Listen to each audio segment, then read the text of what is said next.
नमस्कार। दूरदर्शन पर धारावाहिक रामायण का कल समापन हो गया और जब इसका आखिरी एपिसोड आ रहा था तो आखिरी एपिसोड को देखते हुए मैं थोड़ा सा भावुक हो गया था। मुझे लगा कि अब देखिए कल से जो है रामायण वो नहीं आएगा, कुछ इस तरह का भाव मन में आ रहा था। और आज सुबह जब मैंने ट्विटर पर देखा तो मुझे ऐसे बहुत सारे ट्वीट दिखाई दिए, बहुत सारे लोगों की ये भावनाएं दिखाई दी कि दरअसल उनको रामायण का जब समापन हुआ है उससे कितना दुख हुआ है। एक मैंने वीडियो देखा, एक परिवार का वीडियो था और उसमें मैंने देखा कि जब पिता बच्चों को बता रहे हैं, उनके साथ बच्चे बैठे हुए और पिता बच्चों को बता रहे हैं कि बेटा आज ये आखिरी एपिसोड है, तो दो छोटे छोटे बच्चे थे वो ये सुन करके रोने लगे। मतलब वो जोर जोर से रोने लगे कि कल से रामायण नहीं आएगा, ये सुनकर रोने लगे।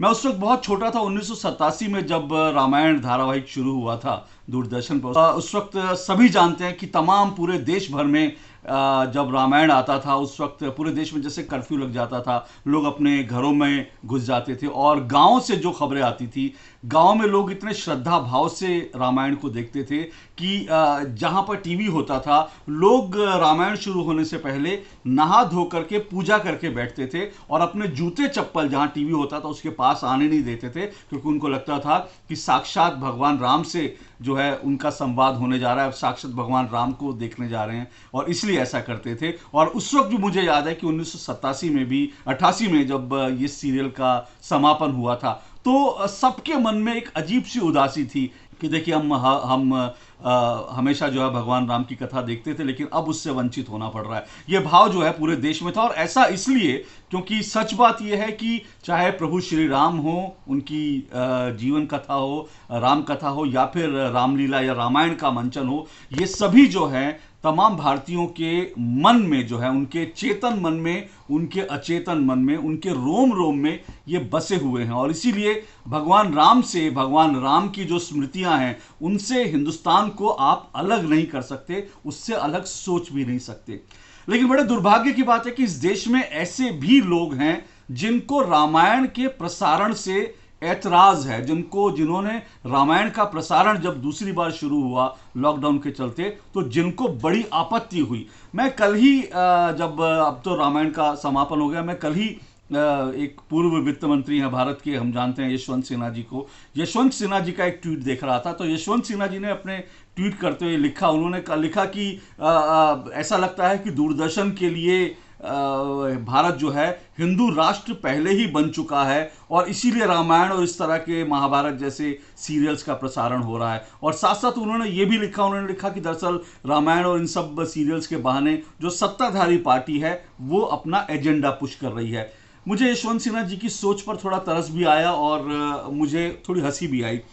मैं यशवंत सिन्हा जी से पूछना चाहता हूं कि हिंदुस्तान में जब दशहरे का पर्व होता है, दशहरे के दिनों में 10 दिनों तक पूरा भारत राममय होता है।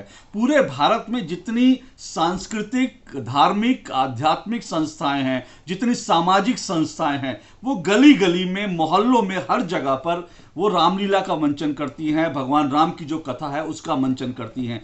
तो क्या वो तमाम संस्थाएं जो भारत की हैं, जो रामलीला का मंचन करती हैं, क्या वो कोई अपना एजेंडा पुश कर रही होती हैं? मुझे ये बड़ी हास्यास्पद बात लगी कि रामायण दिखाने से आखिर कौन सा एजेंडा पुश होता है। दरअसल यशवंत सिन्हा जी इस वक्त खाली बैठे हैं, बेरोजगार हैं, हम सब जानते हैं, और इसलिए उनकी जो तमाम जो उनकी अंदर के जो दर्द है वो किसी न किसी रूप में निकलता रहता है, इसीलिए निकला।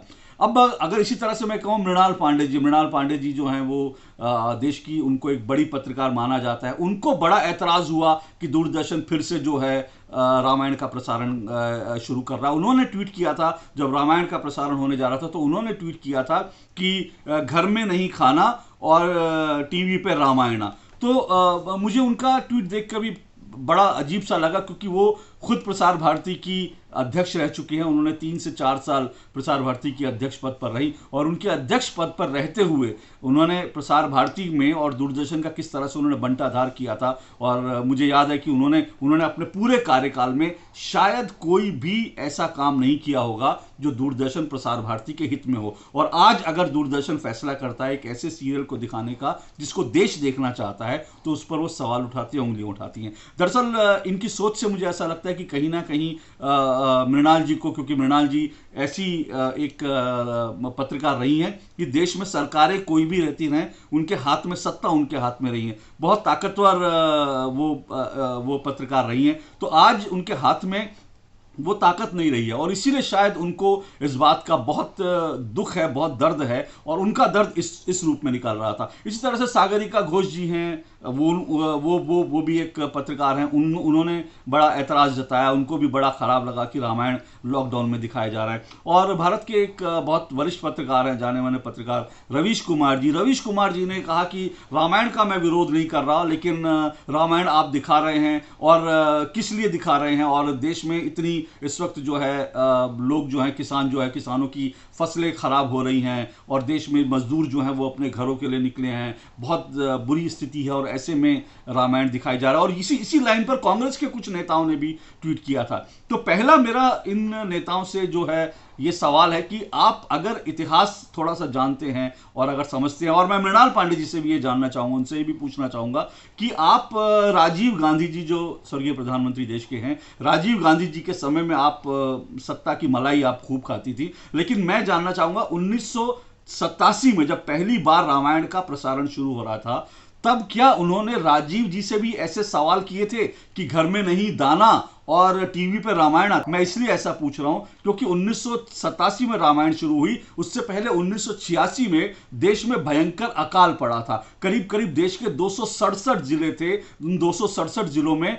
उस वक्त जो है अकाल पड़ा था, सूखा था। बहुत सारे लोग हिंदुस्तान में थे जिनके पास खाना नहीं था, आधा पेट लोग खाकर उस वक्त सोते थे। और उसी वक्त 1986-87 की अगर मैं बात करूं तो 1986-87 में पंजाब में जो आतंकवाद है अपने चरम पर था, पंजाब में टेररिज्म चरम पर था। रोज कोई ना कोई वहां पर हिंदुस्तान के लोगों को जान गंवानी पड़ती थी, सुरक्षा बलों को जान गंवानी पड़ती थी। और पंजाब से इतर अगर कहें 1987 में मेरठ में बहुत बुरे जो है सांप्रदायिक दंगे हुए थे, 150 से ज्यादा लोग उसमें मारे गए थे, करोड़ों रुपए की संपत्ति स्वाहा हुई थी। तो क्या मृणाल जी ने उस वक्त राजीव जी से सवाल किया था कि घर में नहीं खाना और टीवी पे रामायण? लेकिन उन्होंने उस वक्त नहीं किया था, सवाल नहीं किया था, एक बड़ी पत्रकार होने के बावजूद नहीं किया था, क्योंकि सत्ता दरअसल उस वक्त उनके हाथ में थी, इसलिए उनको उस वक्त रामायण से तकलीफ नहीं थी। लेकिन आज रामायण से तकलीफ है। 27 मार्च को रामायण का प्रसारण शुरू हुआ, उससे पहले सूचना और प्रसारण मंत्री प्रकाश जावड़ेकर जी ने बाकायदा ट्वीट करके कहा कि पब्लिक डिमांड पर जो है रामायण का प्रसारण शुरू होने जा रहा है।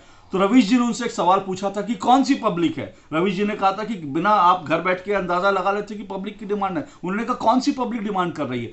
तो रवीश जी, आपकी जानकारी के लिए, आपको अब ये जानकारी होगी कि दूरदर्शन पर रामायण का अब जो प्रसारण शुरू हुआ वो दुनिया का सबसे ज्यादा देखे जाने वाला सीरियल में शुमार हो चुका है। जी हां, दुनिया में कहीं पर भी अगर कोई सीरियल टेलीविजन पर आया है तो उसमें रामायण सबसे ज्यादा देखे जाने वाला सीरियल बन चुका है। 16 अप्रैल का जो आंकड़ा है, 16 अप्रैल को जितनी तादाद में करोड़ों भारतीयों ने जब इसको टीवी पे देखा, तो उस वक्त जो हॉलीवुड का सबसे फेमस, सबसे ज्यादा देखे जाने वाला, दुनिया की मैं बात कर रहा हूं, दुनिया में सबसे ज्यादा देखे जाने वाला जो सीरियल है गेम ऑफ थ्रोन्स, उसका रिकॉर्ड रामायण ने तोड़ दिया और आज रामायण दुनिया में सबसे ज्यादा देखे जाने वाला सीरियल बन चुका है। और वो जो बच्चा रो रहा था रामायण खत्म होने पर, आप उस बच्चे से पूछिए क्या उस बच्चे की डिमांड थी? और ये जो पब्लिक, करोड़ों की जो तादाद थी जो टेलीविजन के सामने बैठकर रोज रामायण देख रही थी, ये वही पब्लिक है। लेकिन दरअसल दिक्कत यह है कि ये जो पब्लिक है, देश की, भारत की जो पब्लिक है, भारत की जनता, जो तमाम मैंने नाम लिए,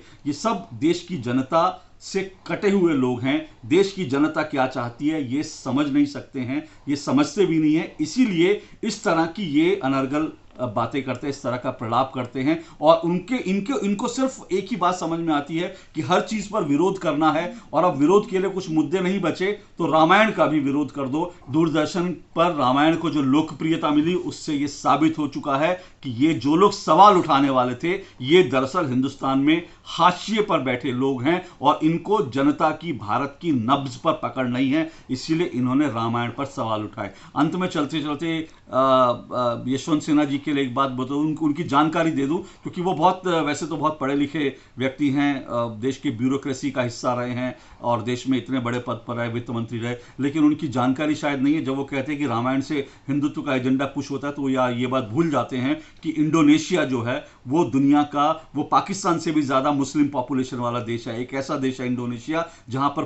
पाकिस्तान से भी ज्यादा मुस्लिम रहते हैं, और उस इंडोनेशिया में भी रामायण का मंचन होता है, रामायण को वो जीते हैं वहां पर। और मुझे याद है, मैं एक बार कहीं पढ़ रहा था कि पाकिस्तान के कोई शासक थे, वो दरअसल पाकिस्तान, वो इंडोनेशिया गए थे, और जब वो इंडोनेशिया गए तो उनके सामने रामायण का मंचन हो रहा था। उन्होंने उस वक्त राष्ट्रपति सुकर्णो थे, राष्ट्रपति सुकर्णो से कहा कि अरे आप तो मुस्लिम देश है, इस्लामी देश है, आपके यहाँ रामायण का मंचन हो रहा है। तो सुकर्णो साहब ने कहा कि हमारा जो मजहब है वो भले ही इस्लाम है, लेकिन हमारी संस्कृति जो है, हमारी संस्कृति रामायण और राम कथा में है। हमारे राम हमारे वंशज हैं, हमारे पूर्वज हैं, और इसलिए हम राम जी की पूजा करते हैं, उनका मंचन करते हैं। और ये भी बात उनकी जानकारी में मैं बता दूं कि अगर आप थोड़ा सा पढ़ लिख लेंगे, थोड़ा सा रिसर्च करेंगे, तो आपको ये पता चलेगा कि 1987 में जब रामायण शुरू होती थी तो सिर्फ हिंदुस्तान की गलियां सुनी नहीं होती थी, बल्कि लाहौर, जी हाँ, पाकिस्तान का हिस्सा है लाहौर, पाकिस्तान का शहर आप जानते होंगे, मुझे बताने की जरूरत नहीं है,